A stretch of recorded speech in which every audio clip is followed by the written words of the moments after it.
या मालिकेच्या आजच्या भागामध्ये आपण पाहणार आहोत प्रेक्षकांनो, खूपच सुंदर असा एपिसोड झालेला आहे। कमळीला किडनॅप करवण्यात येतं काय, त्यानंतर तारिणी अगदीच दुर्गेचा अवतार घेऊन किंवा कमळीला वाचवण्यासाठी अगदीच तिची रक्षक बनून येते काय आणि कबड्डीच्या ठिकाणी पोहोचवते काय, हे सगळं आपल्याला या आजच्या भागामध्ये पाहायचं आहे। तर इथे होतं काय, तर कमळीच्या जे काही पायाला जखम झालेली असते त्या जखमेला इथे औषध, मलमपट्टी जे काही आहे ते करण्याचं काम ह्या मुली करत असतात। आता कमळीला थोडा त्रास होत असतो खरं, पण निंगी मात्र म्हणत असते हे सगळं ना त्या माकडीनीमुळे झालेलं आहे, त्या माकडीनीला आता मी आता सोडणारच नाही आहे बघ। तेव्हा कमळी म्हणते, अगं काय हे, जरा शांत बस, आपल्याला इथे खेळायचं आहे, जिंकायचं आहे, आपल्याला काय करायचं आहे त्यावरती आपण फोकस करायचा आहे, समजलं। उद्याची मॅच आपल्याला जिंकायची आहे, त्या उद्याच्या मॅचवर आपलं भविष्य अवलंबून आहे, ही गोष्ट तुला माहीत नाही का निंगे। तर इकडे आपण पाहतो की अनेकाने खरं तर पिस्तूल घेऊन आता कमळीला मारायला निघालेली असते। तेव्हा रागिणीने तिला कसं बसं समजवलेलं असतं आणि मी जे काही करते ते करू दे, त्यानुसार मी जर माझ्या प्लॅननुसार इथे केलं तर इकडे कमळी जी आहे ती त्या ठिकाणी कबड्डीच्या मॅचला पोहोचू शकणार नाही, म्हणून तिने प्लॅन केलेला असतो। तिचा प्लॅन काय असतो, तर इकडे तिनं एका गुंडाला कमळीचा फोटो दाखवलेला असतो आणि ह्या मुलीला आज संध्याकाळी हॉस्टेलवरून उचलायचं आहे। हॉस्टेलचा ॲड्रेस आणि हा फोटो आहे, त्याचबरोबर उचलण्याचे हे पैसे आहेत, असं हे सगळं काही सांगितल्यानंतर तो माणूस लगेचच तयार झालेला असतो। आता हॉस्टेलवर सांगितलेल्या ॲड्रेसवर तो येऊन पोहोचतो, कमळीचा फोटो समोर धरतो आणि इकडे कमळी निंगीने असं ठरवलेलं असतं की आज कोणीही दरवाजाला कड्या लावणार नाही, कारण इथे जो कोणी पहिला उठेल तो सगळ्यांना उठवेल आणि त्यामुळे दाराला कड्या लावायच्या नाही। तर इकडे मात्र लगेचच त्या मुलाने कमळीचा तोंडावरती स्प्रे मारून तिला एका पोत्यात बांधूनच घेऊन गेलेला असतो। इकडे ऋषी हॉस्पिटलमध्ये असताना त्याची अस्वस्थता त्याला खूपच विचित्र पद्धतीने जाणवत असते आणि तो एका गोष्टीचा विचार करत असतो, हे मला काय होतंय, मला एवढी अस्वस्थता का वाटते, मला एवढं घाबरल्यासारखं का होतंय, काहीतरी विचित्र होणार आहे का, ह्या सगळ्या गोष्टींचा तो इथे विचार करतो। आणि ह्या सगळ्या गोष्टींचा विचार केल्यानंतर त्याचं मन मात्र कावरंबावरं झालेलं असतं आणि घाबरायला लागलेलं असतं। तर आपण पाहतो इकडे ही बाहेर बसलेली असते आणि तिला सुद्धा खूप अस्वस्थ वाटत असतं। तर दुसऱ्या दिवशी सकाळी छान उजडलेलं असतं आणि छान उजडल्यानंतर आपण पाहतो की आता इकडे निंगी उठलेली असते। निंगी उठल्यानंतर ती आजूबाजूला पाहते, तिला कमळी दिसत नाही। तिला असं वाटतं की नाही बहुतेक ही लवकर उठून गेलेली असावी, म्हणजे ही एवढ्या लवकर उठली पण आणि आवरायला पण लागली, बहुतेक मला उशीर झाला, असं म्हणून बाजूच्या रुपाली आणि दीपालीला ती उठवायला जाते। आता रुपाली आणि दीपालीला उठवायला गेल्यानंतर आपण पाहतो की इथे त्या मुली बाहेर येतात आणि म्हणत असतात, अगं काय काय झालेलं आहे। तेव्हा ती म्हणते, अगं काही नाही, इथे कमळी कुठे आहे आणि कमळी उठली का। तेव्हा इथे ती म्हणते, सांगतेस तू, आणखी कमळी उठलेली नाहीये, म्हणजे कमळी इकडे आली नाही, तुम्हाला माहिती नाही कमळी कुठे आहे। तर त्या म्हणतात, नाही गं, आमच्याकडे तर कमळी आली नाही, बहुतेक ती ग्राउंडवरती प्रॅक्टिस करण्यासाठी किंवा व्यायाम करण्यासाठी गेली असेल, चला पटकन आवरायला घेऊयात आपण, नाहीतर आपल्यालाच उशीर व्हायचा, असं म्हणून त्या मुली आवरायला घेतात। तर आपण इकडे पाहतो की कमळीचे डोळे उघडलेले असतात, आजूबाजूला इथे ती एका समुद्रात असते आणि बोट असते आणि त्या बोटेला इथे कमळीला बांधून ठेवलेलं असतं। आता कमळी डोळे उघडता क्षणी म्हणते, अहो दादा, कोण आहात तुम्ही आणि मला असं इथे का आणलेलं आहे आणि सोडा मला, तुम्ही कोण आहात, असं इथे ती बोलत असते। आणि ह्या सगळ्या गोष्टी बोलल्यानंतर ती गुंड वगैरे सगळेजण हसायला सुरुवात करत असतात। तर आपण आता इकडे पाहतो ह्या मुली छान तयार होऊन आलेल्या असतात आणि ह्या मुली छान तयार होऊन आल्यानंतर इकडे आता त्या कमळीला शोधत असतात, पण त्यांना कमळी मात्र आत्तापर्यंत तरी कुठेही सापडलेली नसते आणि कुठेही दिसलेली नसते। आणि तेव्हा आता काय करायचं हा प्रश्न, हा विचार त्यांच्या मनामध्ये सुरू असतो। तर इकडे ऋषीने साहेबाला कॉल केलेला असतो आणि तो म्हणत असतो, काय रे, काय झालेला आहे साहेबा, मॅच सुरू झाली का। तर साहेबाचा जो आवाज आहे तो थोडासा अस्वस्थ असतो आणि त्याला थोडंसं टेन्शन आलेलं असतं, पण तो इकडे त्याला विचारण्याचा प्रयत्न करतो, पण इकडे साहेबा मात्र त्याला काहीच कळू देत नाही। ऋषी तरी विचारतो, काय झालंय साहेबा, सगळं ठीक आहे ना, सगळ्या मुली वेळेत पोहोचल्या ना। तेव्हा साहेबा म्हणतो, हो हो, तू नको काळजी घेऊ, सगळं व्यवस्थित आहे आणि सगळं काही व्यवस्थितच होणार आहे, तू नको काळजी करू, हे बघ आता मॅच इथे सुरूच होत आहे, असं सुद्धा इथे तो बोलतो। इकडे सगळेजण येऊन पोहोचलेले असतात. त्यावर निंगी तिथे आलेली असते आणि निंगी म्हणते, "साहेबा सर, कमळी हरवली." तेव्हा साहेबा म्हणतो, "का? कशी काय कमळी हरवली?" तेव्हा इथे त्या मुली म्हणतात, "नाही माहिती. कमळी आम्ही जेव्हा झोपेतून उठलो तेव्हा कमळी इथे नव्हतेच." "असं कसं नव्हते? नेमकं काय झालेलं आहे?" "नाही साहेबा सर, काहीच नाही माहिती. काहीच आयडिया नाही आहे. ती कुठे गेली, काय झालं मला काहीही माहिती नाही आहे. आम्ही जेव्हा सकाळी झोपेतून उठलो तेव्हा मात्र आम्ही पाहिलं तर कमळी कुठेच नव्हती. आम्हाला वाटलं ती इथे मैदानावर गेली असेल. मैदानावर पाहिलं तर तिथे सुद्धा नव्हती. आम्हाला तर खूप टेन्शन आले." तेव्हा साहेबा म्हणतो, "थांबा, मी काहीतरी करतो." तर इकडे साहेबा आता शंभूशी बोलत असतो आणि शंभूशी बोलत असताना शंभूला तो विचारतो की नेमकं तुला माहिती आहे का? चल आपण जाऊन शोधूयात. आणि तेव्हा शंभू म्हणतो, "मला सुद्धा काहीच कल्पना नाही आहे. पण एक गोष्ट मात्र नक्की आहे." शंभूला म्हणतो, "मग एक काम कर, तू ना आजूबाजूला इथे शोध रस्त्यावर वगैरे. मी कॉलेजवर जातो, हॉस्टेलवर जातो आणि तिथे शोधतो." "बरं ठीक आहे." आता इकडे आपली राधिका हॉस्पिटलमध्ये जाऊन पोहोचलेली असते. म्हणत असतो काहीतरी केलं पाहिजे म्हणून तो फेऱ्या मारत असतो. तेवढ्यात राधिका आलेली असते. राधिकाला तो पाहिलाच म्हणतो, "बरं झालं तू आलेली आहेस." ती म्हणते, "ते सगळं ठीक आहे, पण तू असा उभा का आहेस? फेऱ्या का मारतोस? काय झालेलं आहे? हे बघ ना वहिनी, प्लीज काहीतरी कर ना." तेव्हा ती म्हणते, "अरे पण झालंय काय ते तरी सांग. मला कमळीची मॅच बघायला जायचंय." असं म्हणता क्षणी आता राधिकाला हसायला येतं. ती म्हणते, "काय? कमळीची मॅच बघायला जायचंय तुला?" तेव्हा तो म्हणतो, "प्लीज गं जरा समजून घे ना, मला आमच्या टीमची मॅच बघायला जायचं आहे. प्लीज तू इथे काहीतरी हँडल कर." पण इकडे राधिका म्हणत असते, "नाही हा ऋषी, मी असं काहीच नाही करणार आहे. आणि हे बघ तुझी अवस्था कशी आहे. ही जर गोष्ट इकडे आईला समजली तर मग मी काय करणार आहे?" तेव्हा तो म्हणतो, "प्लीज प्लीज एवढ्या वेळेस एकच वेळेस एवढ्या वेळेस मला तू फक्त ॲडजस्ट कर प्लीज. नाही म्हणू नकोस ना प्लीज प्लीज." असं म्हणता क्षणी आता तो इकडे राधिकाला कसं बसं कन्व्हिन्स करतो. राधिकाला कन्व्हिन्स केल्यानंतर तो लगेचच तिथून निघालेला असतो आणि तिथून निघाल्यानंतर तो थेट इकडे कबड्डीच्या मॅचपर्यंत जाऊन पोहोचलेला असतो. तर आपण पाहतो की आता कबड्डीच्या मॅचपर्यंत जाऊन पोहोचल्यानंतर इकडे निंगी आणि त्यांची टीम रडायला लागलेली असते. निंगी म्हणत असते, "काय करायचं? कुठे कुठे गेली असेल गं कमळी? आणि काय झालं असेल कमळीचं? ती ठीक तर असेल ना? मला तर खूपच काळजी वाटते. मला खूप आता घाबरल्यासारखं होतंय. मला तिची खूप काळजी वाटते." तेव्हा त्या मुली तिला समजवतात आणि म्हणतात, "हे बघ काळजी करू नकोस. आता नवरात्र चालू आहे. आई दुर्गेचं रूप आणि आई दुर्गेची तू इथे प्रार्थना कर आणि आपली कमळी व्यवस्थित असेल, ठीक असेल असाच आपण इथे विचार करूयात." असं त्या मुली तिला समजावून सांगण्याचं काम करतात आणि बोलत असतात. तर इकडे आपण पाहतो की आता ऋषी ऑलमोस्ट रिक्षानेच इथे स्टेडियमपर्यंत किंवा त्या मैदानापर्यंत येऊन पोहोचलेला असतो. इकडे सगळ्या मुली जय भवानी जय शिवाजी असं म्हणूनच आता पुढील स्पर्धेसाठी तयार झालेल्या असतात आणि सुरुवात करत असतात. इकडे मात्र साईबा समोर ऋषी येऊन उभा राहिलेला असतो आणि साईबासमोर ऋषी येऊन उभ्या राहिल्याबरोबरच इकडे तो विचारत असतो, "हे काय आहे सगळं आणि तू इथे काय करतोयस?" आणि तेव्हा ऋषी म्हणत असतो, "हो ते सगळं काही ठीक आहे, पण तू इथे काय करतोयस? काय झालेलं आहे?" असं म्हणता क्षणी साईबा झालेला सगळा प्रकार आता इकडे ऋषीला सांगत असतो. ऋषी म्हणत असतो, "काय? तेव्हा हे सगळं कसं झालं? मला नीट सांगा बरं व्यवस्थित." तेव्हा निंगी म्हणत असते, "आम्ही रात्री व्यवस्थित झोपलो होतो, पण सकाळी उठून पाहिलं तर कमळी तिथं खोलीमध्ये नव्हती. ती कुठे गेली, काय झाली काहीच कळलं नाही. आम्ही हॉस्टेलवर, कॉलेजवर बऱ्याच ठिकाणी शोधलं, पण ती आम्हाला कुठेच सापडली नाही." असं इथे तो बोलत असतो. इकडे ऋषी म्हणत असतो, "एक मिनिट, तुम्ही काळजी करू नका, जरा थांबा, मी काही करता येते का ते बघतो." असं म्हणून तो लगेचच तिथे असलेल्या कोचशी बोलायला आलेला असतो आणि कोचशी बोलायला आल्यानंतर तिथे जे काही चालक वगैरे किंवा परीक्षक असतात त्यांना तो इथे रिक्वेस्ट करायला निघालेला असतो. तो एका व्यक्तीला भेटतो आणि एका व्यक्तीला भेटल्यानंतर तो म्हणत असतो, "प्लीज मला तुमच्याशी थोडंसं बोलायचं आहे." आता अनिकाने ह्याला इथे आलेलं पाहिलेलं असतो आणि अनिकाने पाहिल्याबरोबर ती म्हणत असते, "हे ऋषी इथे कसा? आणि याची हिंमत कशी झाली इथे यायची? आणि हा तर हॉस्पिटलाइज होता, मग इथे हा काय करतोय?" तेव्हा रागिनी म्हणते, "तो त्याला डिस्चार्ज थोडी ना मिळालेला असेल. आणि पण हे मला एक गोष्ट कळत नाही, नयनताराने ह्याला इथे येऊ कसं दिलं?" तेव्हा रागिनी म्हणते, "नयनताराला माहिती तर पाहिजे हा इथे आलाय म्हणून. काही माहिती वगैरे नसेल." तेव्हा लगेचच आता अनिका बसलेल्या जागेवरून उठून त्याच्याकडे जाण्याचं काम करत असते.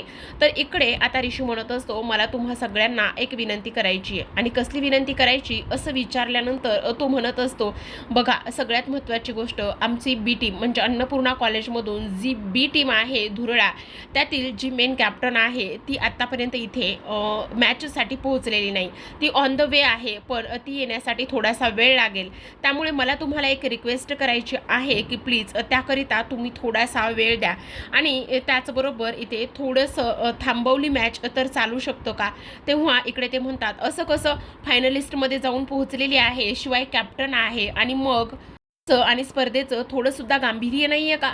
आता इकडे लगेचच अनिका आलेली असते. अनिका म्हणत असते, अजिबात नाही हां, काही गरज नाही आहे थांबायची वगैरे. आम्ही सगळे इथे वेळेत येऊन पोहोचलोत ना. मग आम्ही सगळे इथे वेळेत येऊन पोहोचलेले असल्या कारणाने तिच्यासाठी थांबायची काय गरज आहे? कोणीही थांबणार नाही आहे, काही करणार नाही, समजलं? आत्ताच्या आत्ता मॅच ही चालू होणार आहे, असं इथे ती बोलते. आता ह्या सगळ्या गोष्टी बोलल्यानंतर इकडे मात्र ऋषी म्हणत असतो, अनिका प्लीज काय करतेस, तुला कळतं का? पण अनिका म्हणत असते, नाही कळत आहे, पण तू इथे काय करतोयस, आणि त्याचबरोबर तुला एवढा त्या कमळीचा पुळका का आहे, असं इथे बोलल्यानंतर आता ऋषी म्हणत असतो, हे बघ अनिका प्लीज शांत बस. एकाच कॉलेजमधल्या 2 टीम आहेत, मग आता तिची वाट बघणं गरजेचं आहे. पण इकडे अनिका म्हणत असते, नाही अजिबात नाही, कोणीही कसलंही थांबणार नाही, समजलं? असं म्हटल्यानंतर आपण पाहतो की आता ऋषी त्यांच्या बी टीमच्या सगळ्या मुलींकडे गेलेला असतो.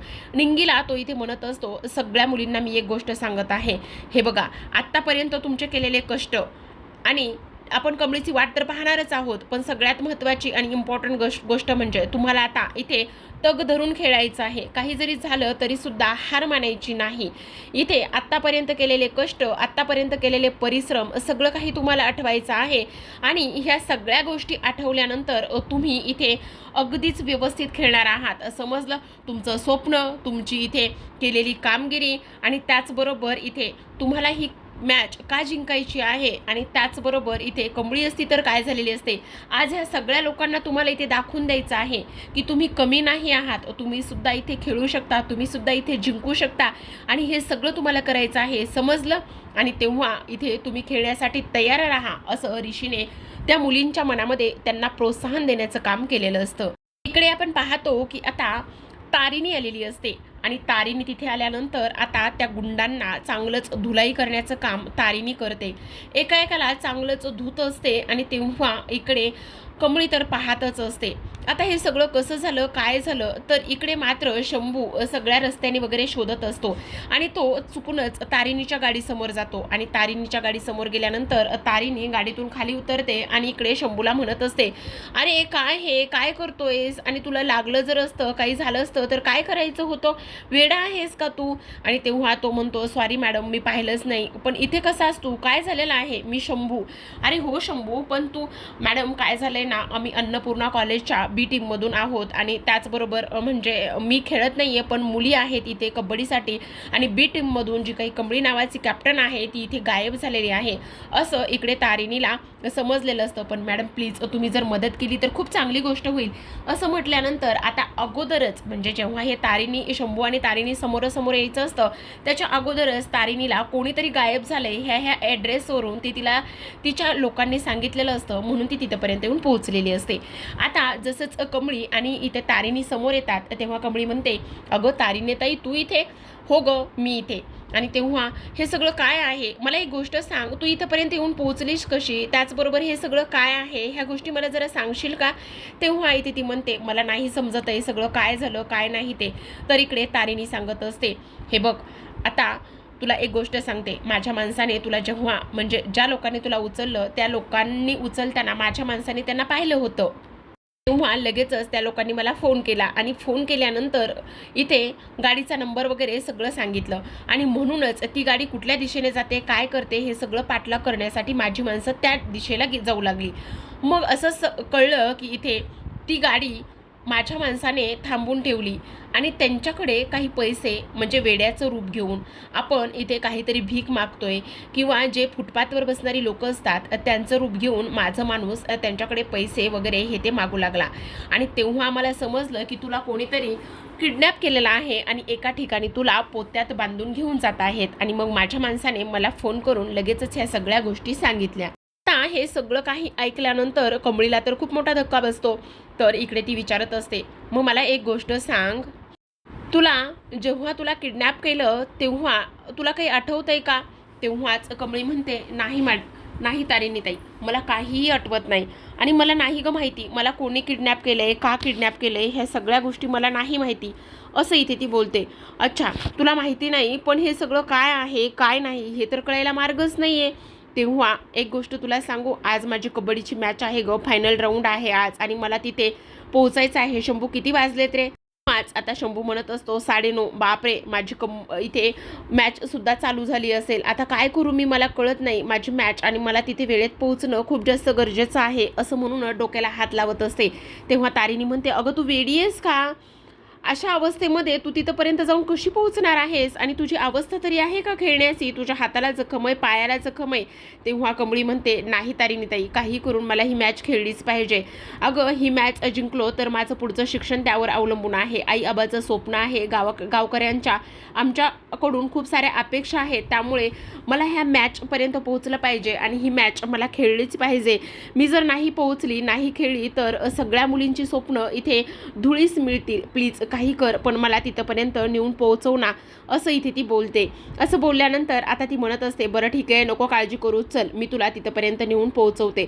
आता इकडे मॅचच्या ठिकाणी आतापर्यंत मॅच चालू झालेली नसते.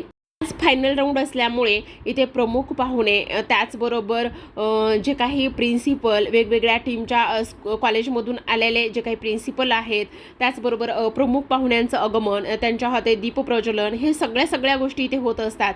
आणि सगळं काही हे जे काही सूत्रसंचालन करणारे दादा आहेत ते मात्र अगदी छान पद्धतीने हे सगळं काही ते हँडल करत असतात. आता इथे ऑलमोस्ट सगळ्यांचं इथे सगळेजण आलेले असतात आणि सगळेजण आल्यानंतर त्यानंतरच इथे कबड्डीच्या टीमला पुढच्या ह्याला सुरुवात होणार असते. सगळेजण प्रमुख पाहुण्यांचं टाळ्या वाजवून कौतुक करत असतात आणि ते आता म्हणत असतात, आता आपण थोड्याच वेळामध्ये इथे पुढच्या ह्याला म्हणजे जो काही फायनल राऊंड असणार आहे त्या फायनल राऊंडला आपण इथे आता सुरुवात करणार आहोत. तेव्हा इकडे आपण पाहतो की कशा पद्धतीने ह्या सगळ्या गोष्टी इथे होत असतात आणि तेव्हा ते इथे प्रत्येक गोष्ट व्यवस्थित समजावून सांगण्याचं काम करत असतात. त्याचबरोबर फायनल राऊंड कशा पद्धतीने होणार आहे, काय होणार आहे, ह्या सगळ्या गोष्टी इथे आता ते सगळ्यांना समजावून सांगत असतात. आता मेन एक प्रमुख पाहुणे आलेले असतात ते म्हणजेच की अशोक दादा. आणि अशोक दादांची इथे एंट्री झाल्यानंतर सगळेजण टाळ्यांच्या गजरानेच त्यांचं खूप छान असं कौतुक करत असतात आणि वेलकम सुद्धा करत असतात. आता ह्या सगळ्यांना इथे स्थानापन्न व्हायला सांगितलेलं असतं, तर इकडे ऋषीसुद्धा टाळ्या वाजत असतो. पण ऋषीला सगळ्यात महत्त्वाची काळजी असते ती म्हणजेच की आपल्या कमळीची. आणि कमळीची काळजी असतानाच तो मनामध्येच विचार करत असतो, काय करायचं, कशा पद्धतीने ह्या गोष्टी करायच्या मला कळत नाही, आता कमळी कुठे असेल असा इथे ते विचार करत असतात. त्याचबरोबर आपण पाहतो की आता इकडे राऊंडला सुरुवात झालेली असते आणि राऊंडला सुरुवात झाल्यानंतर इकडे आता अपोजिट टीम जी काही टीम बी आहे अन्नपूर्णा कॉलेजमधलीच, त्यामध्ये आता कमळी नसल्यामुळे जरा कमी प्लेयर्स दिसत असतात. पण त्याहूनही सगळ्यात महत्त्वाची गोष्ट म्हणजे प्रेक्षकांनो, ऐन वेळेला आपल्या कमळीची इथे एंट्री होणार असते आणि ऐन वेळेला आपल्या कमळीची एंट्री कशी आणि कशा पद्धतीने होते हे सुद्धा आपल्याला पाहायचं आहे. आता इकडे कबड्डीच्या मॅचला सुरुवात झालेली असते. अनिका सुरुवातीला जाते आणि अनिका सुरुवातीला गेल्यानंतर इकडे मात्र आता एक करून अनिका सगळ्यांना आऊट करण्याचं काम करत असते. पण सरते शेवटी ह्यांचे 2 ते 3 प्लेयर आऊट झाल्यानंतर इथे निंगीला अचानकच समोरून कमळी येताना दिसते आणि अचानकच इथे समोरून कमळी येताना दिसल्यानंतर आता लगेचच जोरातच ती इथे ओरडते, कमळी म्हणून ओरडल्याबरोबर आता आपण पाहतो की निंगी मात्र धावतच कमळीकडे जाण्याचं काम करत असते. तिला कमळी समोर दिसते आणि तेव्हा अनिकाचा रागिणीचा चेहरा तर अगदी पाहण्यासारखा झालेला असतो. कारण इथे कितीही प्रयत्न केले तरीसुद्धा कमळी तिथंपर्यंत येऊन पोहोचलेली असते आणि कमळी तिथंपर्यंत येऊन पोहोचल्यानंतर आज मात्र इथे कमळीने बाजी मारलेली असते. एवढ्या सगळ्या गोष्टी तिच्या बाबतीत झालेल्या आहेत. म्हणजे किती नाही म्हटलं तरीसुद्धा कमळीला किडनॅप केलं, त्याचबरोबर तिच्या पायामध्ये पिन टोचून तिला दुखापत करण्याचं काम केलं. या सगळ्या गोष्टी होऊनसुद्धा आज कमळी मात्र इथंपर्यंत येऊन पोहोचलेली आहे. ही गोष्ट मात्र तेवढीच वाखणण्याजोगी होते. तर आता प्रेक्षकांनो, आता आपण पाहत आहोत जेव्हा कमळी तिथंपर्यंत येऊन पोहोचते तेव्हाच मात्र आता इकडे तारिणी तिला म्हणत असते, हे बघ, सगळ्यात महत्त्वाची गोष्ट मी तुला सांगणार आहे ते म्हणजेच की मी सुद्धा एक तुझ्यासारखी सर्वसामान्य आहे. कारण कमळी तर म्हणते की तू एक, इकडे तारिणी म्हणत असते, हे बघ, पोलीस असणं किंवा आणखी काही असणं हे महत्त्वाचं नाही आहे. मी सुद्धा तुझ्यासारखीच एक सर्वसामान्य गृहिणी आहे, महिला आहे. आणि त्यामुळे आपल्यावर जर कोणी अन्याय अत्याचार करत असेल तर तो सहन करायचा नाही. समजलं, जा, तुझं समोर मैदान आहे, तुला ते बोलवतंय आणि आज त्या लोकांना सिद्ध करून दाखव की त्यांनी तुझ्या वाटेमध्ये कितीही काटे पेरलेले असले तरीसुद्धा तू इथे जिंकायला, झगडायला, झुंज द्यायला आणि सामोरी जायला तयार आहेस, असे हे तारिणीचे शब्द असतात. आणि तेव्हा तारिणी म्हणत असते, हे बघ, प्रत्येक स्त्रीने आपल्यावर होणारा अन्याय हा सहन नाही केला पाहिजे, तर दुर्गेचं अवतार धारण करूनच त्याला सामोरं गेलं पाहिजे, असं तारिणी तिला सांगते. असं म्हणूनच बेस्ट लक देऊनच आता तारिणी तिथून निघून गेलेली असते. तर आता कमळी मात्र इकडे येत असते. तर अनिका आणि तेव्हा रागिणीची चांगलीच बेकार अवस्था झालेली असते. त्यांना तर कळत नसतं हे सगळं काय झालंय, कशामुळे झालंय आणि कमळी इथे कशी आली. तर पाहूयात आता उद्याच्या भागामध्ये कोण जिंकतं.